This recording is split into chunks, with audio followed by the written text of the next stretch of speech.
Welcome to the Mantastic Experience. Mr. GP, legal expert. Professor G, educational expert. C Square, financial What's expert. up? Ms. Minga, no Linga, social emotional expert. Professor G's been taking us on a ride trying to help you brothers and sisters out here. Professor G, what you got for us? You have to know how to speak to women. There's a certain language you have to use. And a lot of times this language does not include using words. But there's not a singletary rule for you to approach your communication with women because there are different types of women. If you're talking to an alpha female or a beta female, you can't use the same types of communication. But what will make you a genius is if you can communicate with different types of people using different types of languages. So here's the first thing you want to do if you want to properly communicate with a woman. How do you get to know what type of woman she is? Simply by listening. Now, don't underestimate how important it is to listen. Why? If you're just getting to know a woman and you're listening, I promise you that woman will snitch on herself. And the things women say nowadays can be quite shocking. More shocking than some men. But the key thing is when they're telling you, hey, you know, I had a threesome with my last boyfriend. It's something we had to do on the weekend. You have to just kind of fall back, not react. Now, when I've heard this, you know, I'm like, oh, wow, you know, but I got my own situation going on. But you have people who will say that they've done these things. And then you have to act normal. Say that again? Because I just want to jump in. I don't know if this is really a question or a comment. Because you said snitch on yourselves. I'm like, what does this mean? They're going to reveal something? And then you're like, they will threesome. Yeah, they will reveal something. They will reveal. Women will reveal more about themselves than you ever know if you can just calm your nerves. It's called a poker face. So in poker, you don't ever have an emotional face so the other players can't read your hand. So it's the same thing when a woman is exposing stuff about herself. If she's like, yeah, so I made a tape and I put it on Pornhub. You know, I was just trying out something new. Take a deep breath, relax, let them expose themselves. Act like you support it. Maybe you do. Say, oh, you put out a pornographic tape of yourself? Okay, what made you do that? And, you know, maybe we can talk about, you know, alternative ways to make money. And then, you know, you got to get the hell out of there, right? You might act like... What? How did... Follow me here. You're trying to get out of it once you hear something shocking. So the key thing is to let women tell on themselves. And guys do it too, women. So there's a mirror to this law. So guys will tell on themselves. But now that you have a mixing of the sexes where everything is kind of equal, the same way guys will have locker room talk and brag about being with different women, women will do it too. And you just got to take it all in stride. And hey, everybody has a past. You might be okay with it. But if you don't allow a woman to talk so you can fully hear that history, you won't know what you're dealing with. Now, the truth is a lot of men aren't man enough or aren't brave enough to hear that history. And I want to be clear. This is not about a woman or a man's body count. That's not what I'm talking about. I'm talking about the details of the story. Okay, you interrupted me again. I was just warming up. I need to. I know you were, but I gotta get some other opinions in here just on the basis of what you just said. So first of all, I would like to point out I could have made a poker face joke, but I'm mature and I don't take that route. Miss Minga, as a woman, have you snitched on yourself and revealed that you have an OnlyFans account just off of talking to an alpha male? Please jump in here. I have done that twice. There you go. And, there you go. It was used against me. And I felt that I was just trying to be candid with the person. And then towards the end, that information was used against me. So, So was it used, let's take one of those instances. Was it used immediately against you? Or was this something that crept up 5-6 months down the line? It's like, oh, well, you remember when you told me 6 months ago, blah. Like, how did it come down? It was down, that last situation, it was down the line. Yeah, I feel like that's kind of foul. Yeah. Like, in my opinion, I 100% agree with what Professor G is teaching and preaching right now. I do. I think you got to be a good listener. I'm all in, right? lay the trap, so to speak. But you got to make that decision early on, right? If someone sent out a red flag, then if it's a red flag for you, don't hold it in the back pocket for 5-6 months or even 2 months. Just say, hey, listen, you know what? We've been chatting a little bit. I'm not sure that's going to work out. And maybe you don't even tell them why, but you just kind of back away slowly. But I feel for Minga talking about how something was thrown in their face a month later. So do we go to Professor for more advice, or do we go? Yeah, because I still have a lot more about. I didn't really get into the meat of speaking to women, because men and women, we speak different languages, and they've done studies on this. So a lot of men, their memories are based on accomplishments. They study this. So when men are thinking about their most memorable memories, it's about, hey, I accomplished this, or I got this kind of accolade. Women, they found their memories are based on emotional connections. So if something traumatizing happens to a woman, she's going to remember it much clearer and in much more detail than a man would. So if you guys have an argument, trust me, and especially you say some hurtful things, dude, you may walk away from it and be okay in a little while. That woman is seething. That's sitting with her, especially if you stabbed her emotionally in the heart.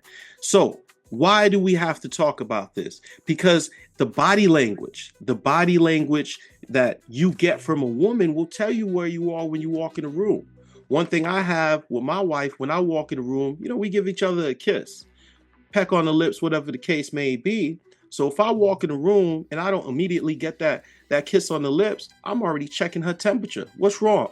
Why you didn't come and kiss daddy?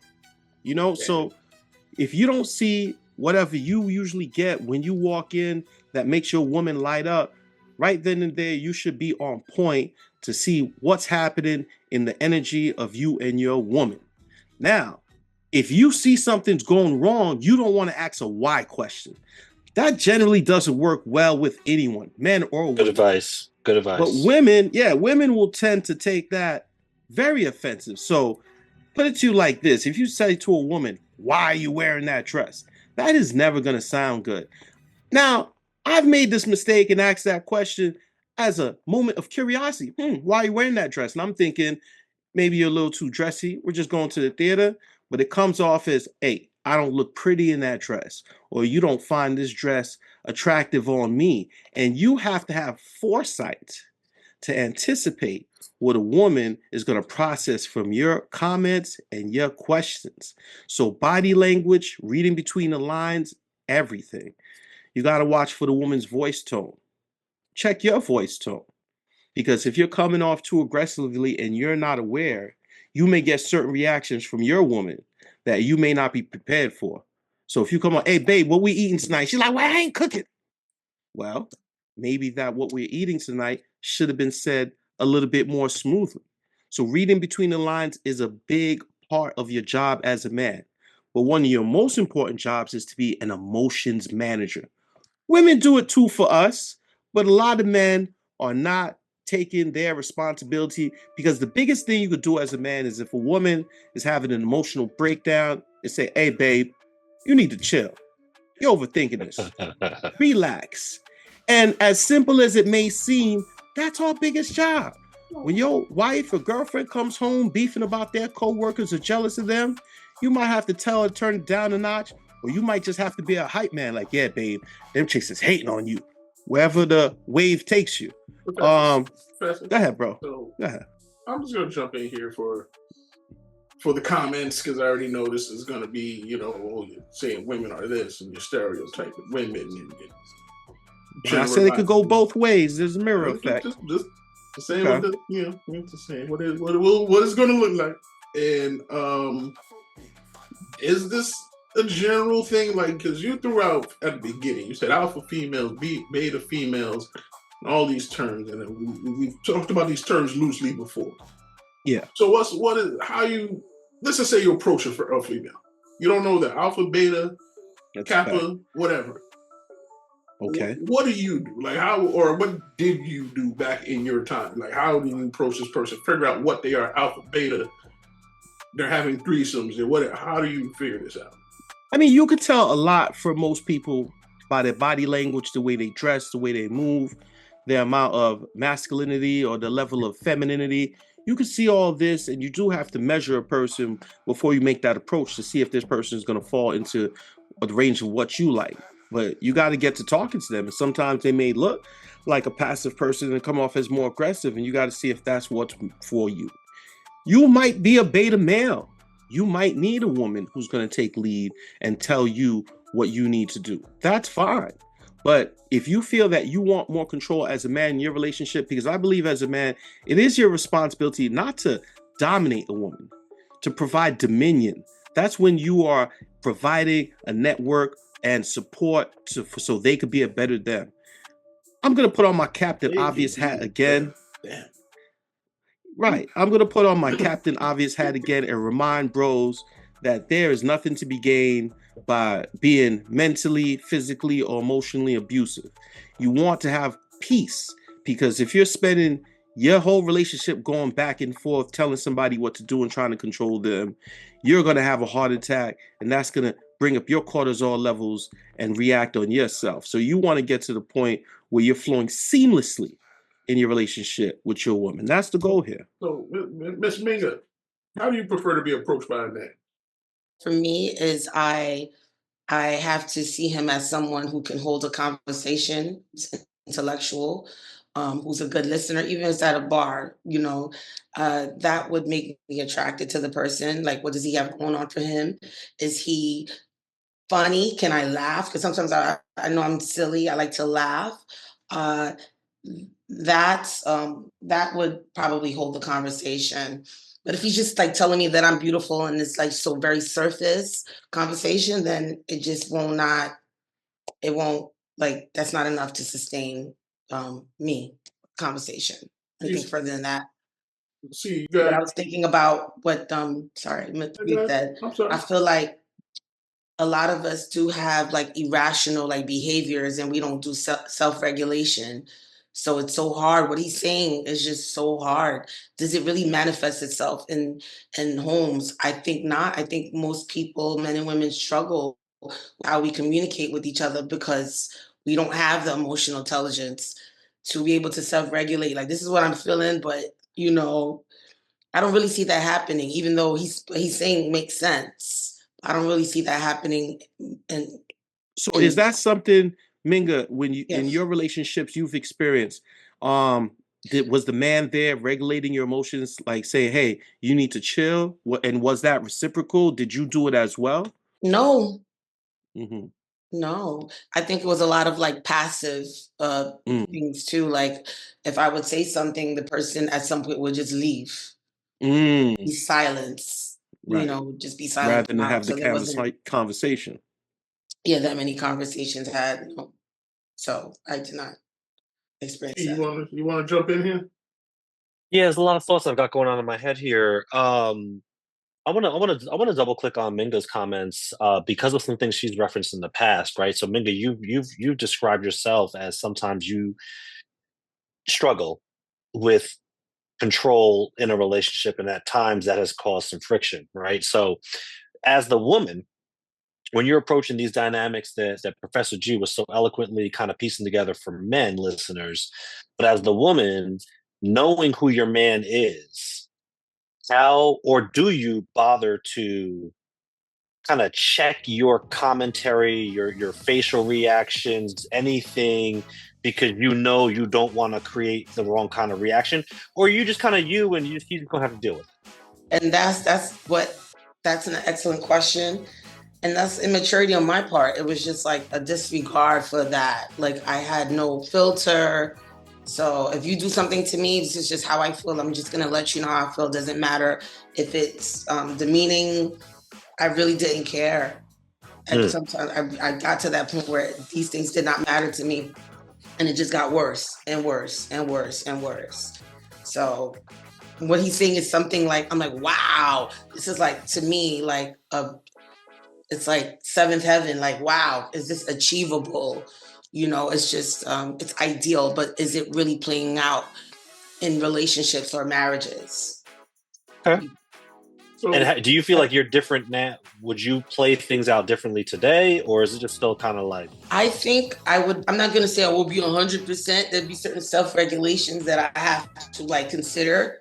But I know that if I find my person, I would definitely have to not repeat the toxic behaviors that I exhibited in my previous relationship.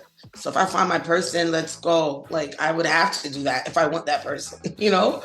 Like, if you really want someone, you have to do it regardless, or else you'll be by yourself for the rest of your life. And I would argue the more mature a man is, the more they know what they're going to tolerate and what they're not. The more experienced, more mature, the older, so to speak. So, great. And I applaud you for, just being self-aware and thinking about how you got to do things a little bit differently. Now we got a special guest for you now. We got a 2-for-1 deal. We got my man Rich. You might remember him. He's been on the pod before. And we've got Dana. Now, I believe Rich and Dana, you guys met on a dating app. Is that correct? Correct. Yeah. So, give us a little background on that. Like, what app were we using? How did this all go down? So we met on Bumble. Okay. It was a normal day for me to just swipe around, and then bam, he appeared on my feed, and I wasn't expecting that we would match. And it was a very casual, good introduction, nothing too crazy. He wasn't like too upfront, so I'm like, okay. Before it could be women had to make the first move, which is the lore about it, but now men can make the first move now. Yeah, they changed it because they wanted men to be more, involved in like messaging the women, because we have to do the work on the app. Now, you guys have been together for about how long now? Year and 2 months. Year and 2 months. And you guys are currently living together. Correct. Yeah. So we've got ourselves a successful couple from cyber dating, or whatever the term is. That's what. So the first question let me jump in. I just want to get a little background information to make sure we know them. What do you do, Dana? Okay, so I am a account representative for providers. Okay, and Rich, we know you're into technology. You're a hacker wanted by the FBI. How's that going? You just blew my whole cover, bro. But you know what? They never gonna find it. All right, that's cool. Wait, right. can I also interject with a question? How long ago did y'all start living together? Just for perspective. 3 weeks ago. Yeah. Okay. Wow, y'all brave to come do this show after only 3 weeks, but okay. Listen, the date on the milk carton hasn't even expired yet. So this is my question for the two of you. What about the other's profile drew you to that person? Okay, yeah. So I'll start off first. When I was using dating apps, obviously the number one thing you go for is looks, right? You want to make sure the person is attractive. But besides that, she had a couple of photos up there that showed herself to be really bubbly and really charismatic. I kind of was attracted to that. And so I was like, okay, this person looks like they can be a good time, right? And so the experience for men when they go on dating apps is a wide range of experiences, right? You got to see somebody talking about, I need somebody straight up with me, or I need somebody who's not going to play a game. Just the whole red flag thing, and she didn't seem to have any from the profile that she had. And she looked really charismatic, which is what I wanted. So that's what helped me swipe right on her. How much did she look like her picture compared to her online profile? That's actually a really good question. So I'm going to be honest, she actually looks better in person than in photos. Well, you'll have a place to sleep tonight, apparently. Good answer. Well done, sir. And same thing for you, Dana. How much did he look like the online picture he posted? Way, like he said, the same thing with me. It's like way better, accurate, perfect in person, because photos can sometimes be deceiving, but sometimes very accurate. Right. But when I saw him in person, it's like, oh, okay. Okay, no catfishing going on. No catfishing. Lucky you. That sounded personal, Minga. Maybe it really did. Maybe a lot of energy behind that one. How is your experience dating someone of a different race? How has that experience been like for you guys? That's a great question. You want to start off? Sure. Okay. So for me, I wasn't really aware of, let's say, Guyana, because he's from Guyana, he's Guyanese. And I wasn't, at first I was like, am I going to have a hard time adjusting to some cultural, differences, or maybe his day-to-day life basis is kind of a bit different to, us because I'm Filipino. But it really wasn't like a quote unquote like a pain in the ass or like a big adjustment because he's pretty much just himself. So he didn't make me feel like, oh, you have to like adapt to these things in order for me or like, for you to date me. It was just being himself pretty much. So the cultural diversity wasn't there and wasn't even like brought up like, hey, you have to respect it. And most importantly, he was open to my culture and I was open to his culture. That's good. And the whole he was studying Tagalog, which is my language, little by little. So it shows that he was very adaptive and to open to like dating a Filipino girl or like my culture itself. Because I just believe that when you date someone who's like out of your, let's say, culture-wise, you have to just pretty much love or adapt to his or her culture. So it was a very, very nice mood, it's like traveling, dating him because like two different cultures. C-Square, you got anything for them? Wait, let Rich answer. I want to hear Rich's. How do you adjust to the Filipino culture? And you said, Dana, that he already spoke the Filipino language. How did that happen? No, so I started learning a little bit once I met her, right? Yeah. And so I feel like for me, like this is not only revolving around dating. This is just life, like general, right? Me and Christopher Columbus would have been great friends. I'm a conquistador, I like traveling. I like going to different places. I like seeing different things. Getting back to the online dating thing, and I personally, to be fair, have not done online dating. So I have some biases. I have some perceptions that may not be reality. So I want to ask you, Dana, specifically. My perception of online dating is that it's a whole lot more men than women that are online dating. And so therefore, you as a woman on Bumble app, for example, are getting tons of inquiries. And it becomes like a, which one of the 100 DMs am I going to respond to today? Was there a bit of that? And that therefore, for Rich to stand out was even that much more impressive. Like help us understand that from your perspective.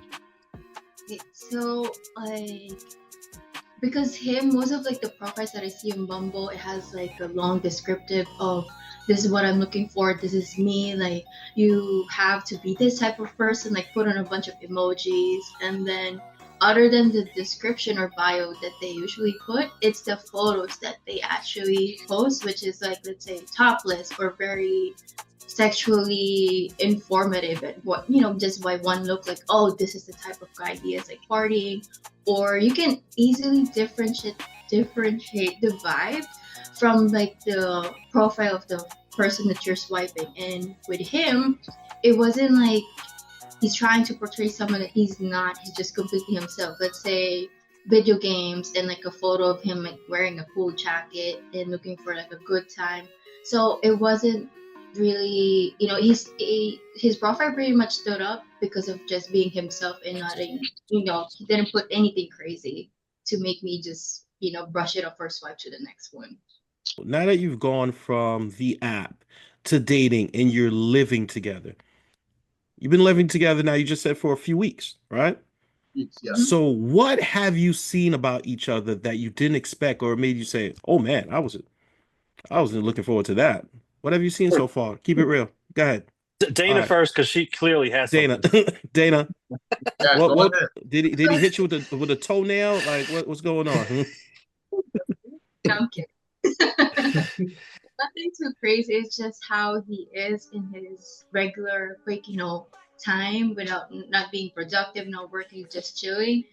And I thought for a second that, oh, is he being like cold towards me the way he answers me or the way he acts? So I'm like, did I do something wrong? Or like, did I do the laundry like so rough that you're mean to me? No, I'm kidding. But it's just like the way in his peaceful mind that, because I told him that I'm sorry for like being forward and thought that you were cold against me, because I told him we usually like text, sometimes FaceTime. We don't really see each other in our, natural habitat. So that's why I just overthink that and just see him like, there's something wrong. But eventually, we cleared it up. All right, so Rich could be a little cold and inwards. All right, Rich, what do you see about Dana? That was a shock from when I moved in with her. I'm gonna be honest with you. I can't really say anything because I already knew. Like, one thing about her, she likes a really clean space, but I already knew that because I was going over to her house before when we were dating. Other than that, I really can't say nothing. Honestly, nothing. Nothing has shocked me so far. This man will sleep on the bed tonight. Look at that. So let me throw this out as the last question. This is going to be more of, I guess, a generational question than a cyber dating question. But they say, you know, the younger generation, Generation Z, millennials, whatever y'all call yourselves these days, they're not really looking for relationships. They're not looking to get married. All these kind of things. And you guys have dated, you've moved in together. Is this, I don't want to put nobody on the spot here. You know, this is, if you're just taking it a day at a time and let it go, then that's a fine answer. We're just letting you know. But is this something where this is a test run for marriage, kids later on? Or is this like, we're not even there yet, we're just enjoying each other? Yeah, so I'll start off with that one. No, you know, so a little bit personally about me, right? And so when I first started dating people, like, I lower my expectations for a bit. I think that's smart, right? You don't really know somebody till several months in, right? Everybody's putting on a mask, so to say. But as we got more comfortable with each other throughout the relationship, we have discussed marriage, children, all those things, and that is something that we are actively working towards. But obviously, right, day in and day out, you're still learning about each other. You're still adjusting to each other, and you still grow year over year, right? And so the plan is to get married. But who knows what the next year, 2 years hold? I am positive it's going to be great, but life works in mysterious ways, right? So, and I tell you, Rich, you're well trained, bro. I'm so impressed. Right? Yeah, I think because you know what you have, Mr. C Squared. You have so many men that we've talked to that's his age that claim that they want something serious, but then they have Monday, Tuesday, Wednesday, Thursday, Friday, Saturday to choose from. So I'm so impressed with him just being young and just knowing what you want. I have to say much respect to you. And I didn't mean to cut you off, C Squared. Boom. No, it's good. It's good. We're going to have to leave this right here. Rich and Dana, we appreciate you coming on and sharing about your relationship. And we wish y'all the best. And we want y'all to come back on 3 months, 6 months. Yes. Give us an update report. Yes, we want to get invited to the wedding. Oh, wow.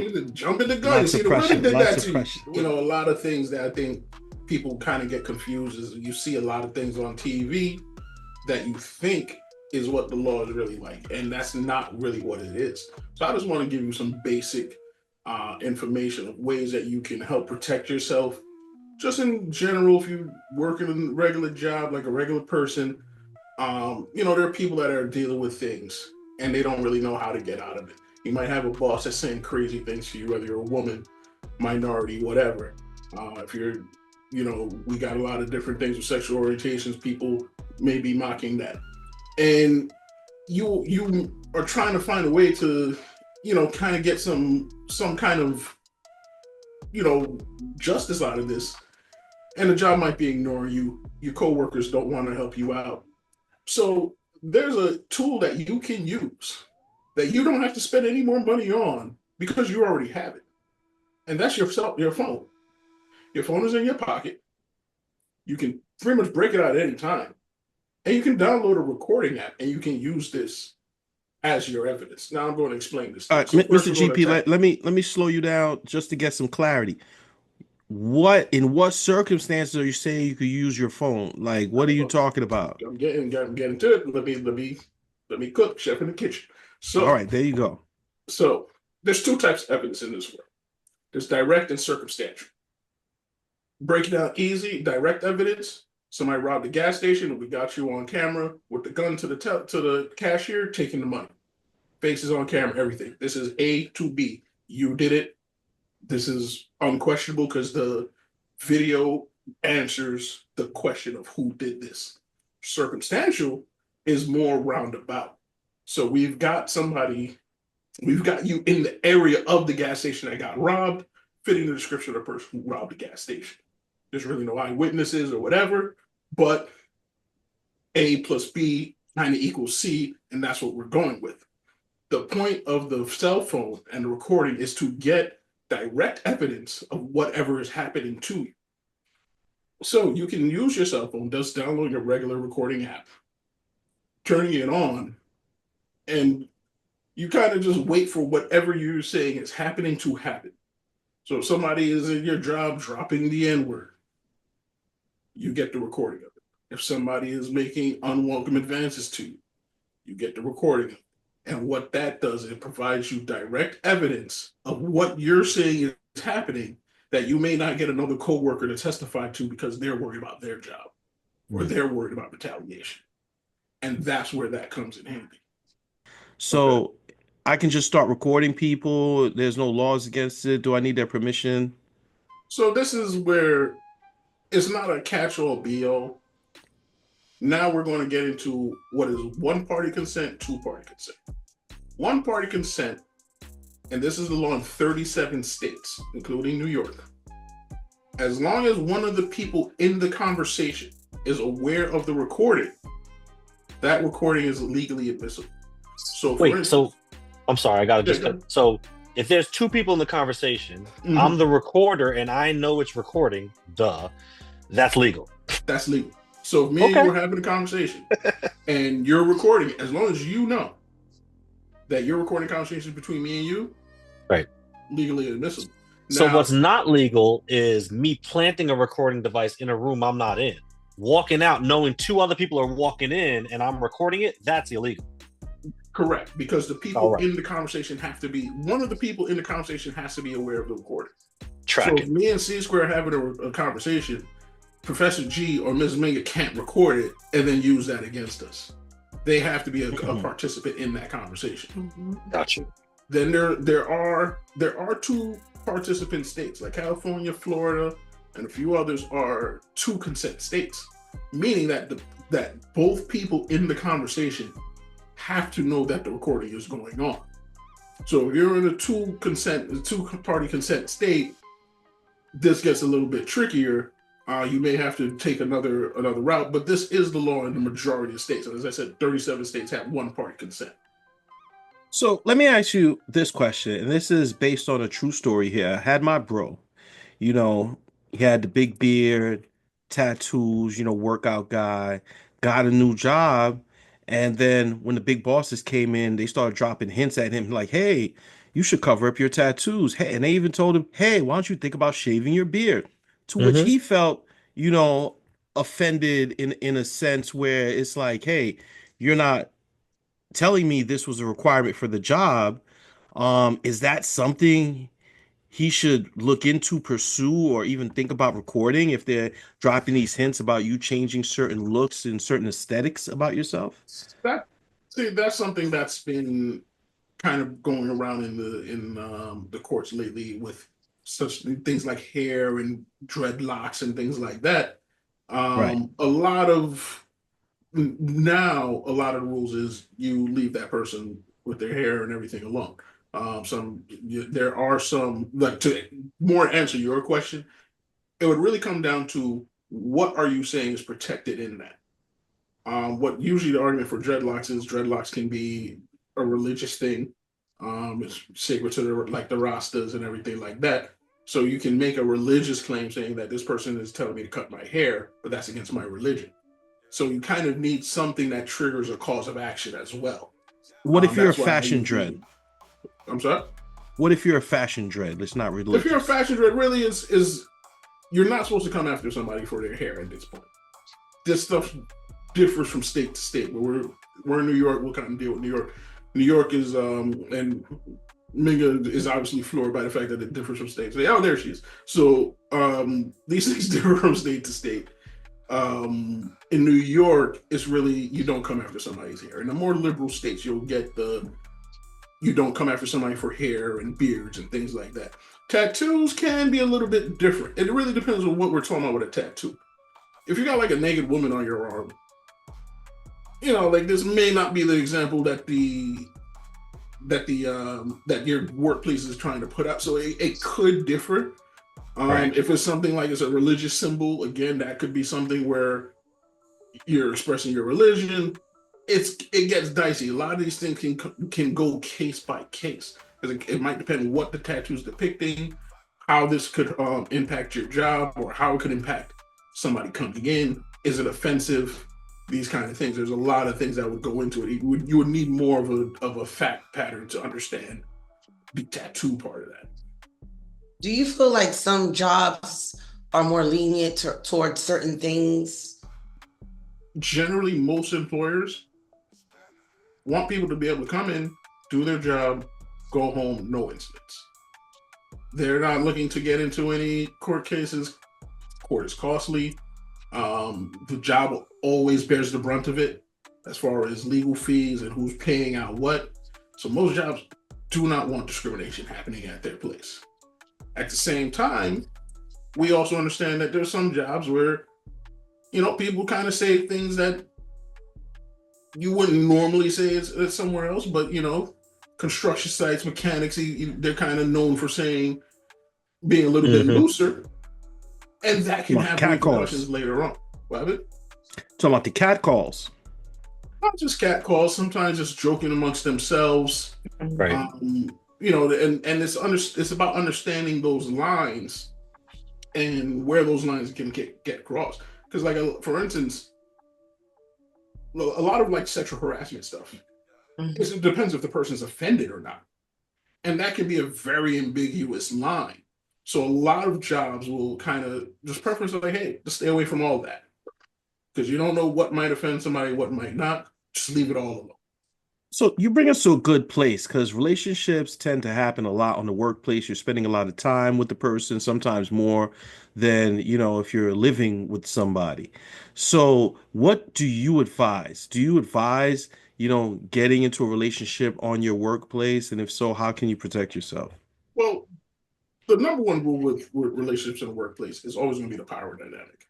So if you're a supervisor, you're in a supervisory role, you're best to stay away from it.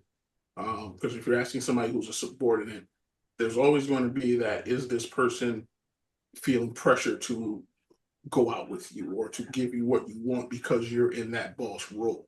So a lot of jobs, they can't tell you not to date somebody who's a subordinate, but a lot of jobs would prefer if you to stay away from that, because it's such a slippery slope. I thought that was a thing in jobs, that managers can't date subordinates. That's not an official rule. A lot of jobs will tell you not to, or suggest you not to, but they can't really tell you can't date somebody. But a company will have like a code of conduct that they ask you to adhere to, which may include those points, exactly. Right?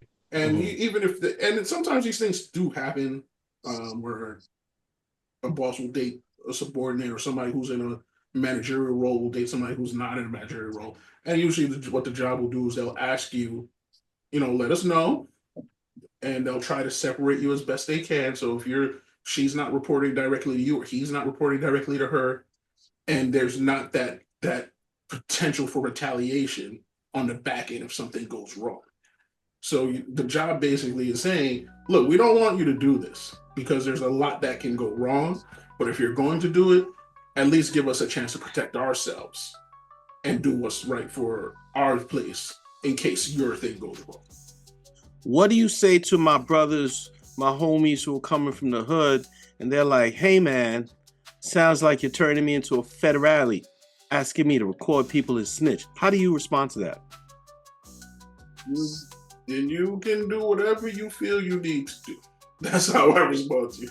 I'm letting you know, if you feel that you don't have a recourse, and you're in a place, and listen, these things can lead to stress. They can lead to a lot of emotional distress and everything like that.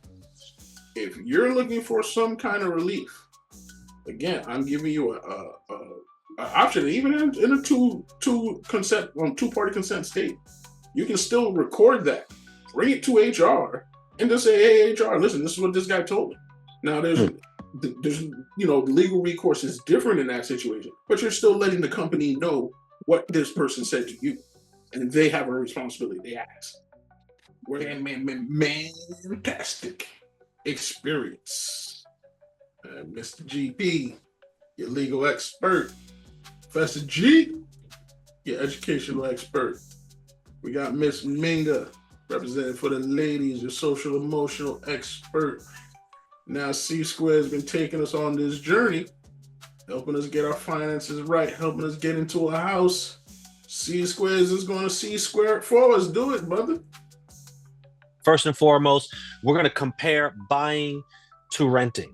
And I'm just going to go through some scenarios of pros and cons, right? When you are buying a house, some of the pros, you're building equity in the house, which means that you're paying down the mortgage. The house has a certain value, which may hopefully appreciate over time. And the space in between is your equity. Appreciation potential, which I just talked about as well. Stability, right? Stability in your household. No one can come kick you out as long as you're current on your mortgage.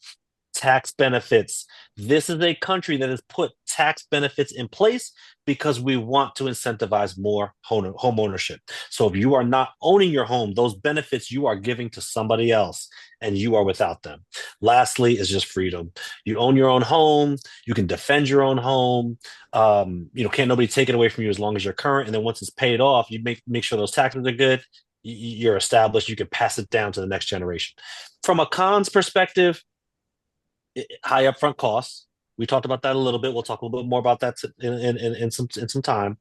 Maintenance and repairs are yours, right? You can't just call somebody and be like, "Hey, come fix this." My toilet, my electricity, the circuit breaker, whatever. You're that dude, right? You're that person that you're calling now. So you got to handle that and the costs associated with it. And then market risk, right? We saw that no better than, for those of you who are paying attention, 17 or so, 18 years ago when we went through the financial crisis. In that time, in that season, we saw a lot of challenges all across the country around home ownership. And the risk was you bought something and then a year, 2 years, 3 years later, it is worth less than what you paid for. So that's the risk you take on there. Renting now, talking about renting. When you're renting, pros, flexibility. You can just, hey, lease is up, I can bounce. There's no obligation. I don't have to sell anything, nothing. No maintenance costs. Like we said, you can just call your landlord. Lower upfront costs. You put down your deposit. Maybe if you have a pet, you put down a pet deposit. You put your rent. That's it. And then lastly, financial flexibility. Cons. You're not building equity. The rent can increase year over year. Restrictions, and in terms of what a landlord allows you to do inside your home. And then lastly, that lack of stability, right? So that's kind of what the difference between buying and renting, just thematically, right? Now let's dig a little bit deeper. So we're going to walk you through the average house. Hold on, C Square. Let me get a question in here, because you mentioned a lot of things towards buying a home. Yep. And we've discussed here on the show that a lot of people, they don't have access to just straight cash. But I know a lot of people, when they do buy homes, they pull the money out their pension. What do you know about that? How does that usually work out, pulling out the money out of your pension? Is it worth it? Or are you hit with a lot of penalties? It's a great question, bro. And look, one of the reasons they allow it, whether it's your 401k, your pension, whatever the case may be, your 403b, whatever that retirement vehicle is that's associated with where you work, they allow it up to a certain dollar amount because it does make sense, right? They believe, as we all do, that home ownership is the first step in building wealth. So the cool thing, I'm just going to talk about 401k, 403b borrowing, pension borrowing, maybe a little bit different. I'm not as savvy in that area, to be honest with you. But if you're borrowing from your 401k for a down payment on a home, the cool thing about it is you borrow the money from your 401k, so that 401k value went down. Let's say you borrow $50,000 from your 401k. That 401k value goes down. So you can make that deposit now on, not deposit, the down payment on your house. But the thing is, you're borrowing the money from yourself, from your 401k. You're not borrowing it from a bank. So when you pay interest, which you are going to have to pay, the interest you're paying is to your own 401k. Mm-hmm. And that's powerful, because if you borrow $50,000, you're paying interest. Let's say you're paying 8% interest. Then what that means is, by pulling that money out of your 401k, you're guaranteeing yourself a return on that $50,000 you pulled out of 8% a year. That's better than any guarantee the stock market's going to give you. It's better than any guarantee a fixed income instrument is going to be able to give you. So year over year, basically, you become your own bank by using. Become your own bank. Your retirement account becomes your bank. Yes. So it's a powerful way to do it. Truth be told, if you have the cash, but you have the ability to borrow against your 401k, you may decide to just do the 401k and keep yourself liquid. with your cash. It's that powerful of a tool to use for sure. Okay. Great question. So let's talk about this. We're going to walk through what I ran some numbers. 3-bedroom, 2-bath house. I'm using some average across the country numbers, and we're going to really get into this thing now. So we're going to use a 6.5% interest rate on the mortgage. Okay. Average cost across the entire country for a 3-bedroom, 2-bath house is $350,000 to buy that house. Okay.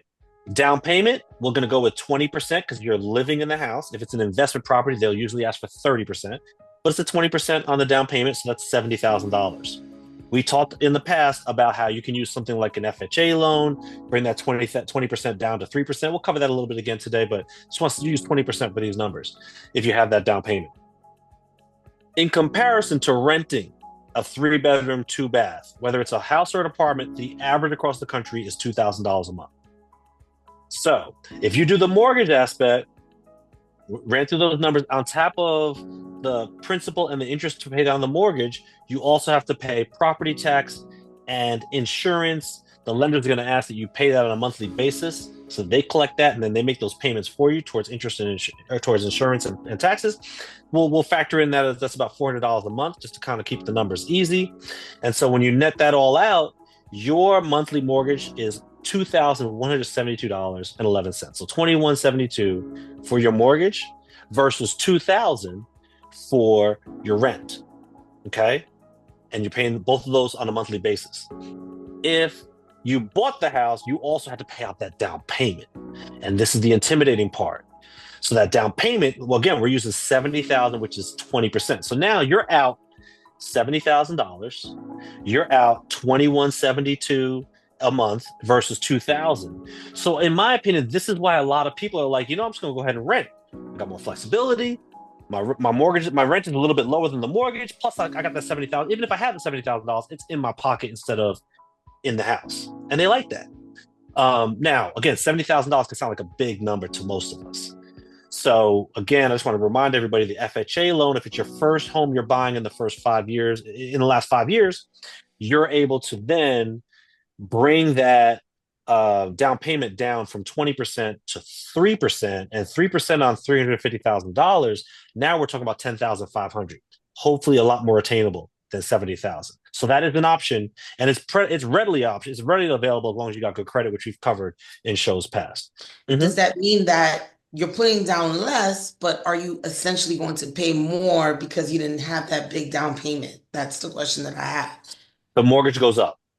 So, instead of having a mortgage against $280,000, which is putting down $70,000, your mortgage is now on $339,500.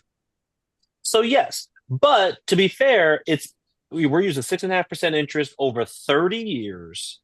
The reality is, and I did not run the numbers in advance, but the reality is the difference in payment is probably not going to be as big as you think. So instead of $2,172 a month, maybe it's $2,300 a month. Oh, it's that negligible, really. It's more, but it's not like drastically more. Okay. So that's great questions. Great questions. And is home ownership more attainable, let's say, depending on your location? Because I know a lot of people here in New York City or Long Island, they do not have mortgages that are $2,100. So are you speaking of maybe more like in another location or down south? Well, Minga, let me jump in. The average mortgage is around $2,500. But why it comes out to a lot more than that, a lot of people don't know. You also have property tax wrapped up in it.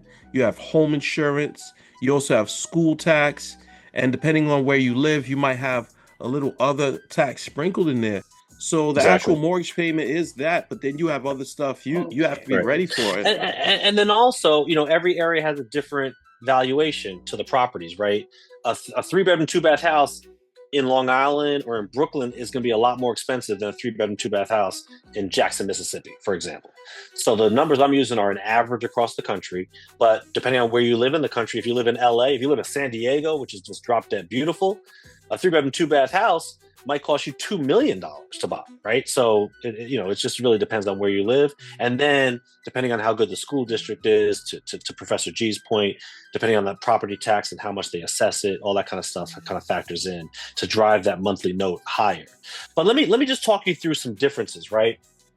So net, this is why we do this. And I'm going to talk you through this as best I can.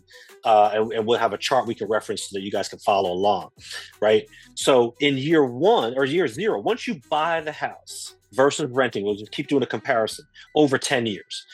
You rent, it's $2,000 a month out your pocket in year 1, starting with year 1, and then maybe maybe another $2,000 for the deposit. Okay.